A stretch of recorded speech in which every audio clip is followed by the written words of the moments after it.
Assalamu alaikum. In today's lab, we will see that how to implement the concept of inheritance using Java. और जैसा कि हम last theoretical lecture के अंदर देख चुके हैं कि जनरली इनहेरिटेंस क्या होती है और किस तरह से हमें ये अलाउ करती है कि हम अपनी एग्जिस्टिंग क्लासेस को एक्सटेंड कर सकते हैं न्यू क्लासेस के साथ।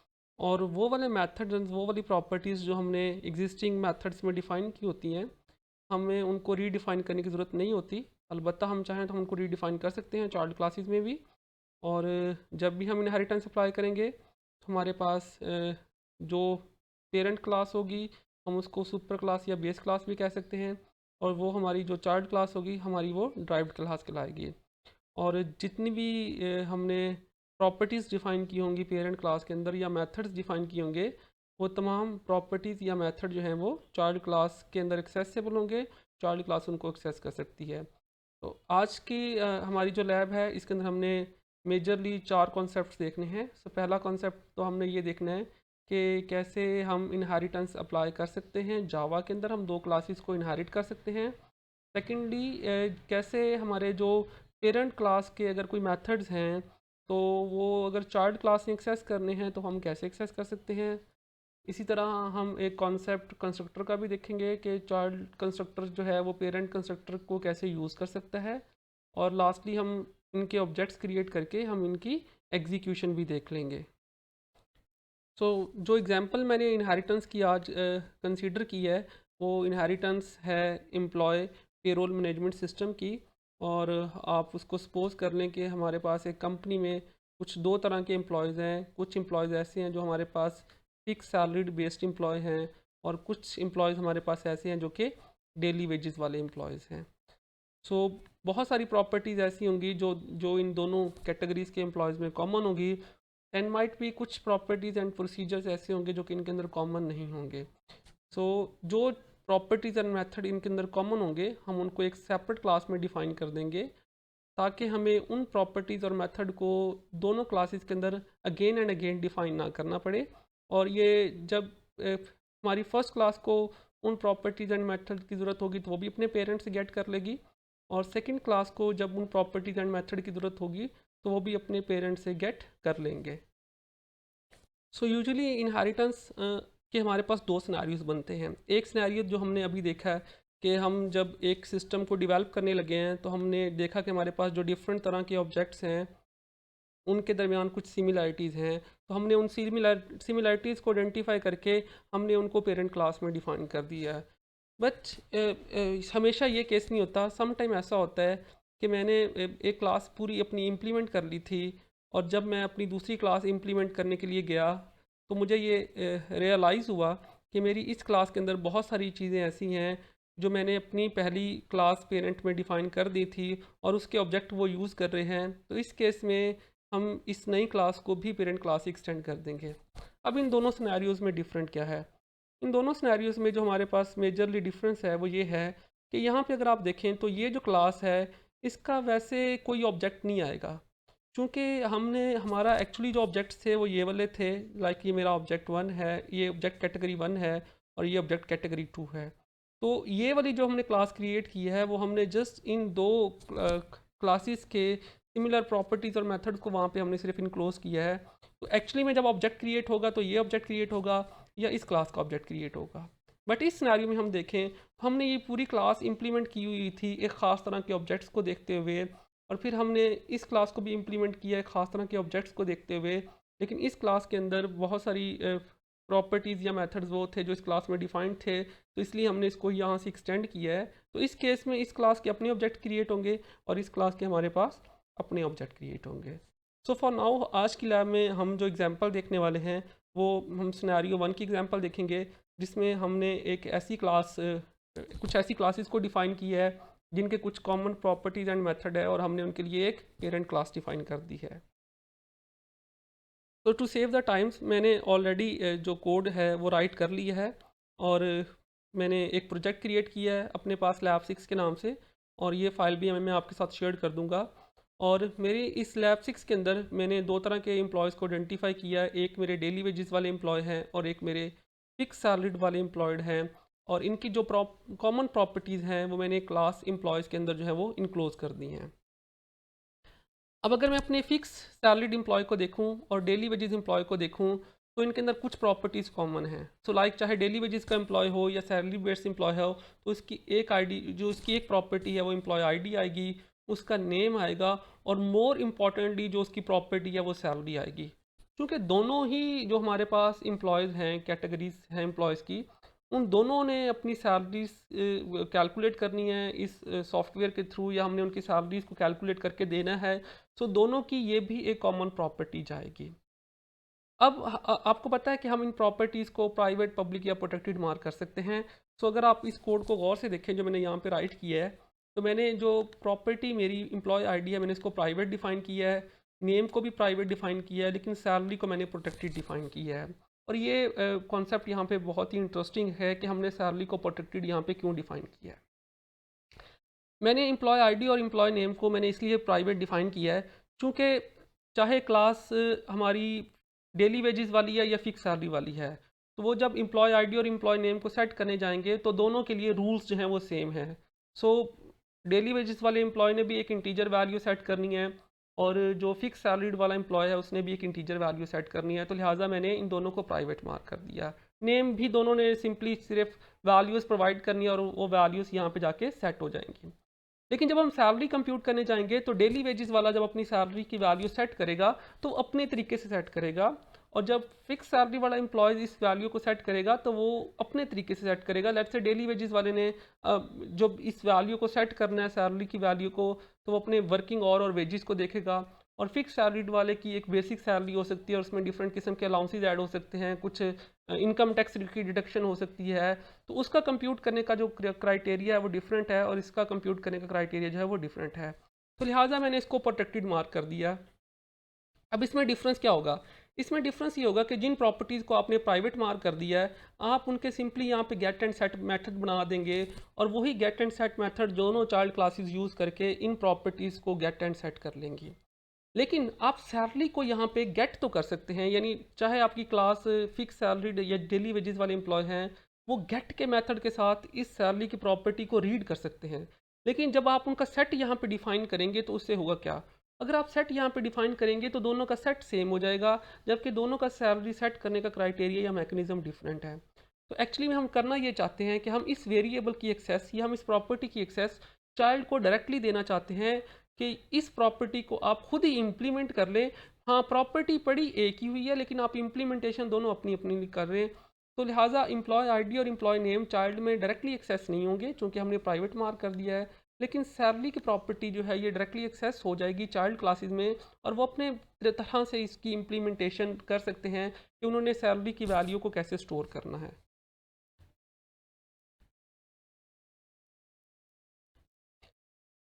इसी तरह अब हमने कुछ मेथड्स मैंने यहाँ पे क्रिएट किए हैं ताकि मैं इन प्रॉपर्टीज़ को मैनिपुलेट कर सकूँ। तो सबसे पहले हमने एक कंस्ट्रक्टर क्रिएट किया है और ये कंस्ट्रक्टर कोई वैल्यू नहीं ले रहा, तो ये डिफ़ॉल्ट कंस्ट्रक्टर है। सो ये इसके पास अपनी जो प्रॉपर्टीज़ हैं वो 3 प्रॉपर्टीज़ हैं और इन तीनों की प्रॉपर्टीज़ को डिफ़ॉल्ट वैल्यूज़ के साथ सेट कर देता है। लाइक एम्प्लॉय आईडी की वैल्यू 0 है, नेम की वैल्यू जो मैंने मार्क किया है वो नल की है, एंड सिमिलरली जो सैलरी की वैल्यू डिफ़ॉल्ट है वो 0.00 है। तो अगर एक एम्प्लॉय का ऑब्जेक्ट क्रिएट होगा विच इज़ ऑब्वियस, या वो डेली वेजेस एम्प्लॉय होगा या फिक्स सैलरी एम्प्लॉय होगा, और वो डिफ़ॉल्ट प्रॉपर्टीज़ के साथ जाना चाहेगा तो वो इस कंस्ट्रक्टर के साथ चला जाएगा। इसी तरह मैंने एक पैरामीटराइज कंस्ट्रक्टर भी क्रिएट किया है, लेकिन यहाँ पे एक चीज़ इंटरेस्टिंग है कि पैरामीटराइज कंस्ट्रक्टर में मैंने 2 पैरामीटर डिफाइन किए हैं जबकि प्रॉपर्टीज़ मैंने 3 डिफाइन की हुई हैं। So the reason is that कि चूँकि सैलरी जब सेट होनी है तो उसकी वैल्यू डायरेक्ट नहीं आनी है, बल्कि उसकी सैलरी उन दोनों सब क्लासेस ने, चाइल्ड क्लासेस ने खुद कंप्यूट करनी है। तो इसलिए मैंने यहाँ पे सैलरी को छोड़ दिया है, ताकि अगर एक ऑब्जेक्ट ऐसा है जो कि क्रिएट होते हुए अपनी आईडी और नेम प्रोवाइड करना चाहता है तो वो आईडी और नेम प्रोवाइड कर देगा, लेकिन सैलरी उसको खुद अपनी कंप्यूट करनी पड़ेगी और वो खुद डिफाइन करेगा। लिहाजा मैं सैलरी को डिफाइन नहीं कर रहा, और मैंने यहाँ पे एक मैसेज भी डिस्प्ले कर यूज़ कर लिया है जो कि मुझे ये इंडिकेट करेगा कि किस वक्त डिफ़ॉल्ट कंस्ट्रक्टर एग्जीक्यूट किया है और किस वक्त जो है वो पैरामीटराइज कंस्ट्रक्टर एग्जीक्यूट किया है क्लास एम्प्लॉय का, या आप इसको क्लास पेरेंट कह सकते हैं फ़िलहाल। ऑन द नेक्स्ट हमने कुछ भी नहीं किया, just simple get and set के मेथड क्रिएट किए हैं। सो पहला मेथड जो है वो नेम सेट करने का है, जो कि कैन वैल्यू रिसीव करता है और इसको सेट कर देता है। दूसरा मेथड जो है वो गेट नेम का है, जो कि नेम की वैल्यू रिटर्न करेगा। कोई भी ऑब्जेक्ट जब नेम की प्रॉपर्टी को मॉडिफाई करना चाहेगा, रिट्रीव करना चाहेगा, तो उनको इसी मेथड की ज़रूरत पड़ेगी, क्योंकि ये मेथड पब्लिक पड़े हुए हैं और ऑब्जेक्ट्स इनको डायरेक्टली यूज़ कर सकते हैं। एंड हमने चूंकि इन प्रॉपर्टीज़ को प्राइवेट मार्क कर दिया है, तो लिहाजा हमें इनका मैकेनिज़्म यहीं पे प्रोवाइड करना पड़ेगा। तो इसी तरह हमने सेट आईडी को भी डिफ़ाइन कर दिया यहाँ पे कि उसका गेट एंड सेट क्या होगा, और गेट सैलरी को भी हमने डिफ़ाइन कर दिया है। सेट सैलरी को हमने डिफ़ाइन नहीं किया, जो मैं आपको ऑलरेडी एक्सप्लेन कर चुका हूँ। हम चाहें तो यहाँ से गेट सैलरी भी हटा सकते हैं और हम गेट सैलरी के वहाँ पे जाके मेथड्स डिफ़ाइन कर सकते हैं दोनों सब क्लासेस के अंदर। बट प्रॉब्लम इज़ दैट चूँकि हम यहाँ पे कुछ प्रॉपर्टी में कुछ चेंज नहीं कर रहे, जस्ट हम प्रॉपर्टी को गेट कर रहे हैं, तो वहाँ पे हमें इस मेथड को सिमिलरली रीडिफाइन करना पड़ेगा, तो जिसका हमें फ़ायदा नहीं होगा। बल्कि हम चाहते हैं कि हम एक ही दफ़ा डिफ़ाइन करके इसको दोनों जगह रीयूज़ कर लेंगे, क्योंकि यहाँ पे हम सैलरी के ऊपर कोई ऑपरेशन परफॉर्म नहीं कर रहे हैं, हम जस्ट रिट्रीव कर रहे हैं। तो लिहाजा मैंने गेट सैलरी का मेथड यहीं पे डिफ़ाइन कर दिया है, और जो सेट सैलरी का है वो दोनों दोनों जो क्लासेस हैं मेरी, या जितनी भी चाइल्ड क्लासेस होंगी, वो अपनी तरह से उसको इम्प्लीमेंट कर लेंगी। फाइनली मैंने एक मेथड डिस्प्ले का भी यहाँ पे रख दिया है। तो ये मेथड क्या करेगा, जितनी भी प्रॉपर्टीज़ हमने इस क्लास में डिफ़ाइन की हैं उन तीनों की वैल्यूज़ डिस्प्ले कर देगा। सो बेसिक जो प्रॉपर्टीज़ हैं जो कि कॉमन हैं तीनों हमारी दोनों सब क्लासेस के अंदर, वो एम्प्लॉय आईडी है, एम्प्लॉय नेम और सैलरी है। सो एट द एंड हम जब रिपोर्ट्स देखना चाहेंगे तो हम इसी में इंटरेस्टेड होंगे कि हमारे पास एम्प्लॉय आईडी क्या है, नेम क्या और सैलरी क्या है। तो सैलरी कंप्यूट कैसे होती है, ये इम्प्लीमेंटेशन हमने दोनों सेपरेट क्लासेस जो हमारी सब क्लासेस हैं हमने उसमें वो डिफ़ाइन कर दी होंगी।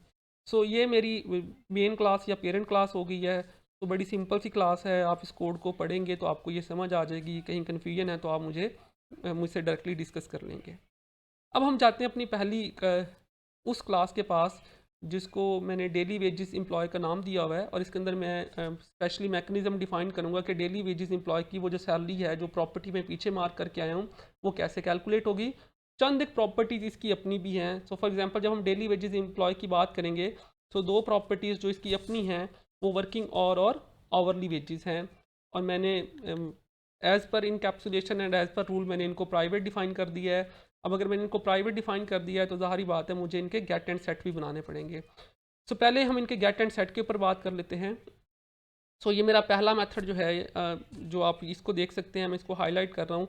ये मेरा मेथड है कि हम आवर्स की वैल्यू सेट कर रहे हैं, और आवर्स की वैल्यू सेट करने के लिए मैं एक एच पैरामीटर रिसीव करता हूँ। मैंने यहाँ पे एक कंडीशन भी बना दी है कि चूँकि आवर्स की वैल्यू पॉजिटिव में होती है हमेशा, तो मैंने चेक किया अगर एच की वैल्यू ग्रेटर दैन 0 है तभी वर्किंग आवर्स की प्रॉपर्टी सेट करनी है। अगर एच की वैल्यू ग्रेटर दैन 0 नहीं है तो हमने स्क्रीन पे यूज़र को मैसेज दे देना कि उसकी इंटर करदा वैल्यू जो है वो इनवैलिड है। गेट और का method it's doing nothing, just returning simple the value of property like working hours.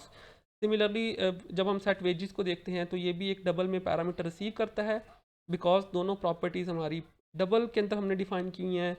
And similarly ये भी चेक करता है कि अगर हमारे पास जो पैरामीटर में वैल्यू आ रही है अगर वो ग्रेटर दैन 0 है तो उस केस में ही हमने ओवरली वेजेस सेट करने हैं, अदरवाइज़ हम यूज़र को मैसेज दे देंगे। एंड गेट वेजेस का मेथड भी यहाँ पे कुछ नहीं कर रहा, सिंपली हमें ओवरली वेजेस को रिटर्न कर रहा है। अब हम बात करते हैं कंस्ट्रक्टर की। सो जब हमने इसका डिफ़ॉल्ट कंस्ट्रक्टर क्रिएट किया इस क्लास का, तो अब जब इस क्लास का एक ऑब्जेक्ट क्रिएट होगा तो इट मेक सेंस कि इसके ऑब्जेक्ट की हमारे पास जो टोटल वैल्यूज़ हैं या प्रॉपर्टीज़ हैं वो 5 हैं। सो 3 हमने कहाँ डिफ़ाइन की हुई हैं, पेरेंट के अंदर, और 2 हमने कहाँ पे डिफ़ाइन कर दी हैं जो कि इसकी अपनी है चाइल्ड के अंदर। अब जब डिफ़ॉल्ट कंस्ट्रक्टर चलेगा तो इसको बेसिकली 2 प्रॉपर्टीज़ की वैल्यू सेट नहीं करनी है, इसको 5 प्रॉपर्टीज़ की वैल्यू सेट करनी है। दो और जो 3 प्रॉपर्टीज़ की वैल्यू इसने सेट करनी है जो इसके पेरेंट में है, वो पेरेंट का कंस्ट्रक्टर एग्जीक्यूट करना पड़ेगा हमें उसके लिए जो हमने कीवर्ड यूज़ किया है वो सुपर का कीवर्ड यूज़ किया है। तो सुपर का कीवर्ड क्या करेगा, it execute the constructor of parent class. मैं लिख देता हूँ ताकि जब आप इस कोड को रीड करें तो आपको ये इसके कमेंट के साथ समझ भी आ जाए।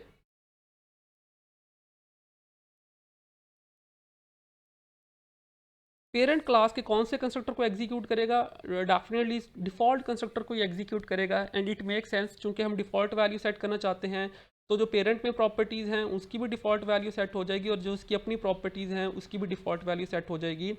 अब जो ये इसकी अपनी प्रॉपर्टीज़ हैं इसको ये कैसे सेट कर रहा है, तो मैंने चूंकि इसके अंदर ही हमने प्रॉपर्टीज़ को डिफ़ाइन किया हुआ है तो हम जस्ट प्रॉपर्टी का नेम यूज़ करेंगे और उनको हम जो डिफ़ॉल्ट वैल्यू है वो असाइन कर देंगे।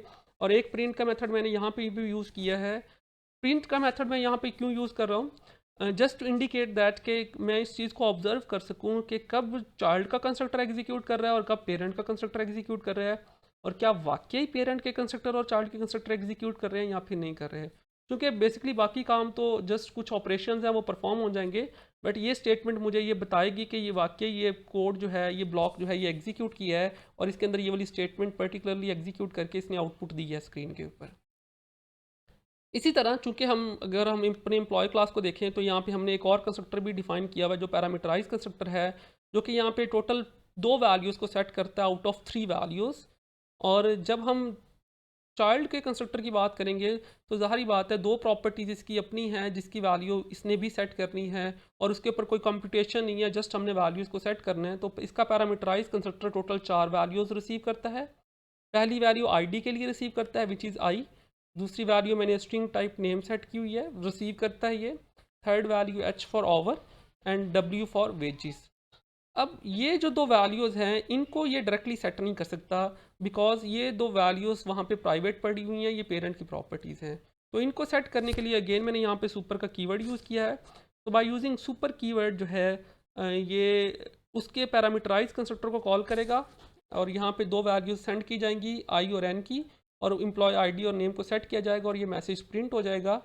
और 2 वैल्यूज़ जो हैं इनको ये सेट करता है। इसके लिए अब हमारे पास 2 तरीके थे। एक तो हम यहाँ पे दोबारा लिखते इफ़ एच ग्रेटर देन 0 तो then this dot working hour is equal to h, else में फिर हम मैसेज लगा लेते।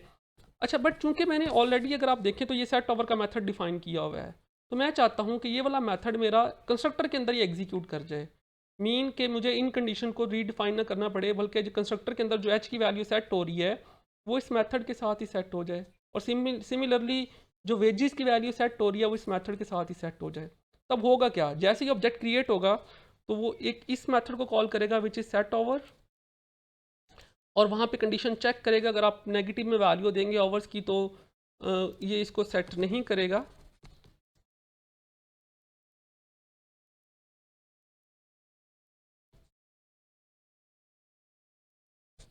और सेट वेजिस का मेथड जो कि एक वेजिस की वैल्यू रिसीव करेगा, और रिसीव करने के बाद वो वैल्यू खुद यहाँ पे कोई सेट करने की बजाय इस मेथड को भेज देगा और ये मेथड इसको सेट कर देगा।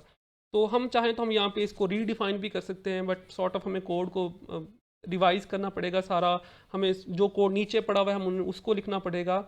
तो आप ज़रूरी नहीं है कि आपने कोड को बार बार राइट करें। लेट्स से अगर आपने एक मेथड नीचे डिफाइन कर दिया और आपको उस मेथड की दोबारा ज़रूरत पड़ गई है तो सिंपली आप क्लास के अंदर सिर्फ उस मेथड को कॉल कर लें और जो इन्फॉर्मेशन उसको रिक्वायर्ड है आप उसको भेज दें। तो उसको इन्फॉर्मेशन जो रिक्वायर्ड है वो एच की इन्फॉर्मेशन रिक्वायर्ड है, तो हमने यहाँ पे एच की इन्फॉर्मेशन उसे भेज दी है। एक बात याद रखिएगा, ये एच अगर आप यहाँ पे इसको बदल देंगे, ओवर कर देंगे, तो यहाँ पे भी आपको ओवर लिखना पड़ेगा और इससे नीचे वाली फंक्शनैलिटीज़ के ऊपर कोई इफेक्ट नहीं आएगा। तो ये ओवर इज इक्वल टू यहाँ पे एच हो जाएगा, तो इससे इसको कोई फ़र्क नहीं पड़ेगा। तो ये जस्ट हमने यहाँ पे मेथड कॉल किया है और जो मेथड हमने प्रीवियसली डिफाइन कर चुके हैं ये उसका पैरामीटर बन जाएगा और ये इसकी वैल्यू या उसका आर्गूमेंट बन जाएगा, तो इसको कोई फ़र्क नहीं पड़ेगा। अब हम इसके आखिरी मेथड के ऊपर आते हैं। तो इसका आखिरी मेथड जो है वो सेट सैलरी का है। हालांकि सेट सैलरी का मेथड जो है हमें यहाँ पे डिफाइन करना चाहिए था, लेकिन क्यों नहीं किया ये सारी एक्सप्लेनेशन मैं आपको दे चुका हूँ। क्योंकि सेट सैलरी का मेथड की जो इम्प्लीमेंटेशन है वो दोनों चाइल्ड क्लासेस की डिफरेंट है, वो उसको अपने हिसाब से इम्प्लीमेंट करना चाह रहे हैं। तो जब हम डेली वेजेस वाले एम्प्लॉय की बात करते हैं तो उनकी सैलरी सेट होने के लिए वो ऑलरेडी अपने वर्किंग और ओवरली वेजेस सेट करके बैठे होंगे, और जब वो इनको मल्टीप्लाई करेंगे तो उनकी सैलरी की वैल्यू जो है वो कंप्यूट हो जाएगी। अब हम यहाँ पे एक एक्सपेरिमेंट करके देखते हैं। लेट्स से कि अगर हम यहाँ पे इस प्रोटेक्टेड को हम यहाँ से प्राइवेट कर देते हैं, यानी मैंने सैलरी की प्रॉपर्टी को भी प्राइवेट मार्क कर दिया है। अब प्रॉब्लम ये है कि हमारी इस नेक्स्ट क्लास के अंदर अगर आप देखेंगे तो यहाँ पे ये एरर आ गया है। तो एरर ये है कि हमने सैलरी को कहीं पे डिफाइन नहीं किया हुआ और हम सैलरी को यूज़ कर रहे हैं। क्योंकि अब हमने वहाँ पे इसको प्राइवेट बना दिया है और प्राइवेट वेरिएबल यहाँ पे एक्सेसिबल नहीं होंगे किसी भी सूरत के अंदर तो यही रीज़न है कि अगर हमें एक प्रॉपर्टी ऐसी है, हमें उसकी इम्प्लीमेंटेशन उसकी चाइल्ड क्लासेस में जाके दोबारा से देनी है, और हम चाहते हैं कि हम इस प्रॉपर्टी को बार बार डिफाइन ना करते फिरें, तो हमें इसको प्राइवेट से चेंज करना पड़ेगा प्रोटेक्टेड या फिर पब्लिक के अंदर। सो जैसे ही मैं इसको प्रोटेक्टेड के अंदर ट्रांसफॉर्म करूँगा, तो यहाँ पे जो मेरे पास ये एरर आ रहा था, ये एरर मेरा वापस रिमूव हो जाएगा।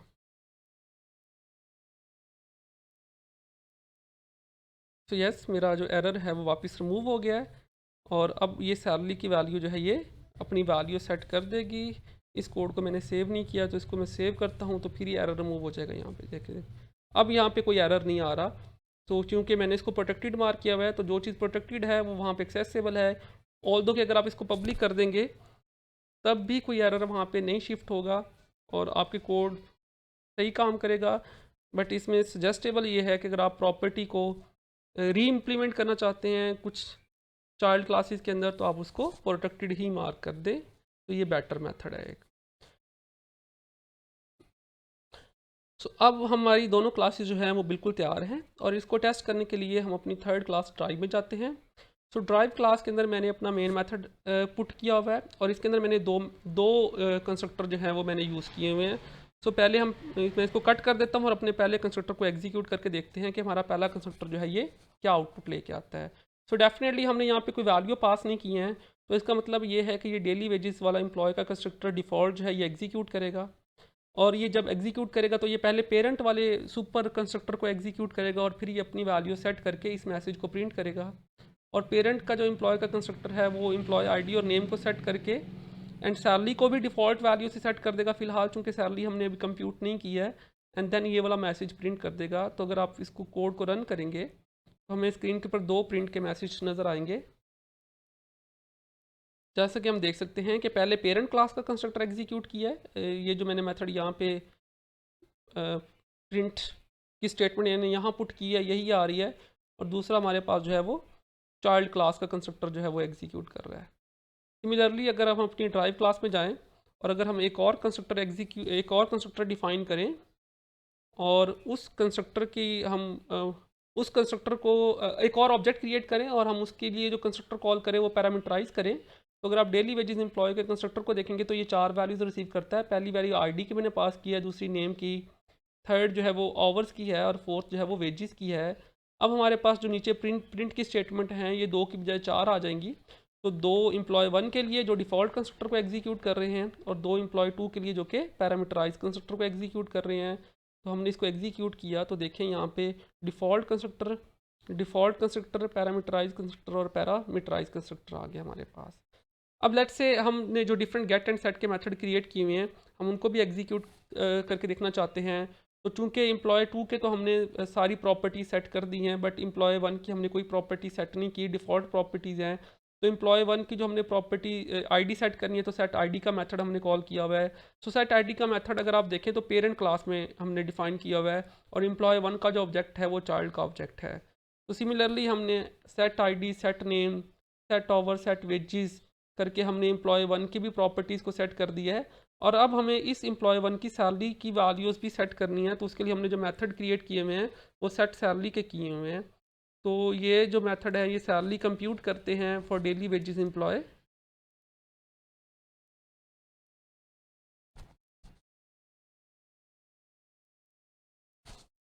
और देन हमने एम्प्लॉयज़ की तमाम इन्फॉर्मेशन डिस्प्ले करने के लिए, जिसमें एम्प्लॉय आईडी, एम्प्लॉय नेम और एम्प्लॉय सैलरी है फ़िलहाल, हमने ये डिस्प्ले के मेथड कॉल किए हुए बोथ एम्प्लॉय 1 और एम्प्लॉय 2 के साथ।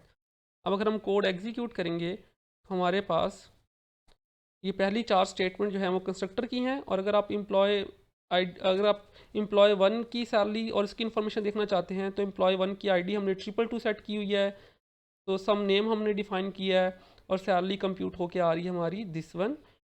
और इसी तरह अगर हम एम्प्लॉय 2 की बात करें तो उसकी हमने जो प्रॉपर्टीज़ जो हैं वो 111 आईडी सेट की हुई है, सम नेम डिफ़ाइन किया हुआ है, और ये उसकी सैलरी कंप्यूट होके आ रही है। सो सेट सैलरी क्या कर रही है, सैलरी कंप्यूट करके हमें रिटर्न कर रही है। एंड अगर आप डिस्प्ले के मेथड में देखें तो डिस्प्ले के मेथड के अंदर मैंने तीनों चीज़ें लगाई हुई थी, एम्प्लॉय आईडी, नेम और सैलरी, क्योंकि सैलरी की वैल्यू जब सेट हो जाएगी तो ये प्रॉपर्टी जो है वो वहाँ पे अपनी वैल्यू डिस्प्ले कर देगी। अगर हम नहीं सेट करेंगे तो डेफिनेटली इसकी वैल्यू वहाँ पे 0 आ रहेगी। जो अगेन रिपीट कर देता हूँ, जो सैलरी सेट करने का मेथड है वो हमारा इस क्लास में एग्जिस्ट करता है। लेट्स से अब हमारे पास जो सेकंड क्लास है which is fix salaried employed, और हमने इसको भी इनहेरिट करना है पेरेंट क्लास के साथ। तो इसकी इम्प्लीमेंटेशन मैं आपके ऊपर फ़िलहाल छोड़ रहा हूँ। मैं ये कोड आपके साथ शेयर कर दूँगा और आपने इस क्लास को मुझे इम्प्लीमेंट करके देना है, सिमिलरली जैसे मैंने डेली वेजेस को इम्प्लीमेंट किया हुआ है। सो फिक्स सैलरीड एम्प्लॉय की जो अपनी प्रॉपर्टीज़ हैं मैं वो आपके सामने डिफाइन कर देता हूँ, जो आपने जिनको यूज़ करना है इस क्लास के अंदर। लेट्स से जो फिक्स सैलरीड एम्प्लॉयड है हमारे पास, हमने उनकी एक प्रॉपर्टी मार्क करनी है बेसिक सैलरी, जिसके अंदर हम उसकी बेसिक सैलरी स्टोर करेंगे सबसे पहले।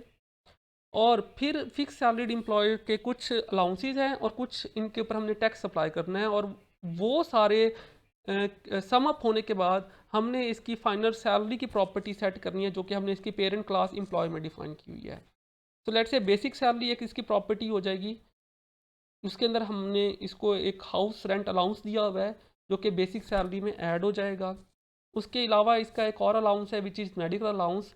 अच्छा, मेडिकल अलाउंस जो है वो परसेंटेज में है, यानी हमारे पास जितनी भी बेसिक सैलरी होगी हम उसका 5% जो है वो ऐड कर देंगे मेडिकल अलाउंस की फॉर्म में। सो लेट्स से अगर इसकी बेसिक सैलरी 1000 है तो 1000 का 500 जो है वो इसका मेडिकल अलाउंस कैलकुलेट हो जाएगा और वो हम इसके टोटल सैलरी में ऐड अप कर देंगे। एंड देन फाइनली हमने इनकम टैक्स कैलकुलेट करना है। तो इनकम टैक्स का क्राइटेरिया ये है कि अगर इस एम्प्लॉय की जो टोटल सैलरी बन रही है after adding basic salary, house rent and medical allowance, अगर वो लेट्स से 20,000 से इंक्रीज़ हो रही है तो आप इसकी टोटल सैलरी में से सिर्फ 1% जो है वो टैक्स डिडक्शन करके इसकी फाइनल सैलरी कंप्यूट कर लेंगे। जैसे हमने डेली वेजेस की फाइनल सैलरी कैसे कंप्यूट की है कि हम इसके वर्किंग और आवरली वेजेस को मल्टीप्लाई करते हैं। तो पहले हमने इन प्रॉपर्टीज़ को डिफ़ाइन किया है, इनके गेट सेट बनाए हैं, इनको कंस्ट्रक्टर के ज़रिए हमने इनको यूज़ किया है और फिर हमने सेट सैलरी यहाँ पे इम्प्लीमेंट कर दी है। सो सिमिलरली आप जब यहाँ पे भी एक मेथड क्रिएट करेंगे which is something like that, public void, इसका अपना सेट सैलरी का मेथड होगा। बट इसके सेट सैलरी के मेथड में जब आप सैलरी सेट करने जाएंगे तो आपने इन तमाम प्रॉपर्टीज़ को गेट एंड सेट के साथ डिफाइन किया होगा, और ये मैकेनिज्म आपके सामने दिया हुआ है कि लेट्स से अगर मेरे पास एक बेसिक सैलरी होती, मैं उसको बेसिक मार्क कर देता है, प्लस मैंने हाउस रेंट डिफाइन किया होता, मैं इसका हाउस रेंट ऐड कर देता, एंड प्लस मैंने बेसिक सैलरी का मेडिकल अलाउंस की प्रॉपर्टी भी डिफाइन की होती, एंड माइट भी मैंने यहाँ पे कोई कंप्यूट का एक मेथड भी क्रिएट किया होता लाइक कंप्यूट मेडिकल अलाउंस। तो मैं शायद एक मेथड क्रिएट कर लेता और वो मेथड अपनी वैल्यूज़ मुझे यहाँ पे ला के दे देता और वो ऐड अप हो जाती। तो कंप्यूट मेडिकल अलाउंस जो है माइट भी ये देखता कि बेसिक सैलरी उस ऑब्जेक्ट की कितनी है और उस ऑब्जेक्ट का मेडिकल अलाउंस कितना बनता है, और वो वैल्यू वहाँ से रिटर्न कर देता और मैं उस वैल्यू को यहाँ पे सेट कर देता। इट समथिंग लाइक दैट कि हमने जैसे प्रीवियसली यहाँ पे ये मेथड बनाए हुए थे सेट ओवर और सेट वेजेस के, और हमने इसको यहाँ पे एक कंस्ट्रक्टर के अंदर कॉल कर लिया था रादर देन कि हम यहाँ पे दोबारा से उसको उसके सारा कोड दोबारा रीडिफाइन करें। और सिमिलरली यहाँ पे आगे हो सकता है कि मैंने इनकम टैक्स का भी एक मेथड क्रिएट किया होता जो प्रॉपर्टी इनकम टैक्स के अकॉर्डिंगली इनकम टैक्स कैलकुलेट करके दे देता, और ये वैल्यूज़ यहाँ पे प्लस नहीं, असल में ये वैल्यू यहाँ पे हो जाती माइनस, एंड दैट्स इट। अलबत्ता आप इससे पहले आपको ये करना पड़ेगा कि आपको इनके कंस्ट्रक्टर और इनके गेट एंड सेट डिफाइन करने पड़ेंगे, और चाहें तो आप यहाँ पे ये कोड लिख लें कि मेडिकल अलाउंस कैसे कैलकुलेट होगा 5% ऑल दैट, या फिर आप उनके भी मेथड्स क्रिएट करके इसी क्लास के अंदर आप उनके मेथड्स को यहाँ पे कॉल कर लें। देन आप अपनी ड्राइव क्लास में जाएंगे और आप हमने जैसे यहाँ पे 2 ऑब्जेक्ट क्रिएट किए हैं डेली वेजेस वाले, इसी तरह आप 2 फिक्स सैलरी के एम्प्लॉयर्स क्रिएट कर लें। आप एक को वैल्यू आप इनिशलाइज करवा दें क्रिएट करते हुए, दूसरी की गेट सेट के साथ कर लें, एंड देन इनकी सैलरी भी कंप्यूट कर लें आप। तो दैट्स इट फॉर टुडे। इस एग्जांपल को अच्छे से स्टडी कीजिएगा, अच्छे से कीजिएगा, और चूंकि जब आपने नेक्स्ट लैब जो हमारी पॉलीमॉर्फिज्म की है उसके अंदर भी हम इसी एग्जांपल को आगे कंटिन्यू करेंगे और हम देखेंगे कि इसके अंदर हम ओवर राइडिंग कैसे अप्लाई कर सकते हैं, चूँकि बहुत सारे मैथड जो हैं हम उनको रीडिफाइन री राइट कर सकते हैं। यहाँ पे लेट्स से यहाँ पे डिस्प्ले का मेथड है, हम इसको री राइट कर सकते हैं यहाँ पे। That's it for today, thank you and अल्लाह हाफिज़।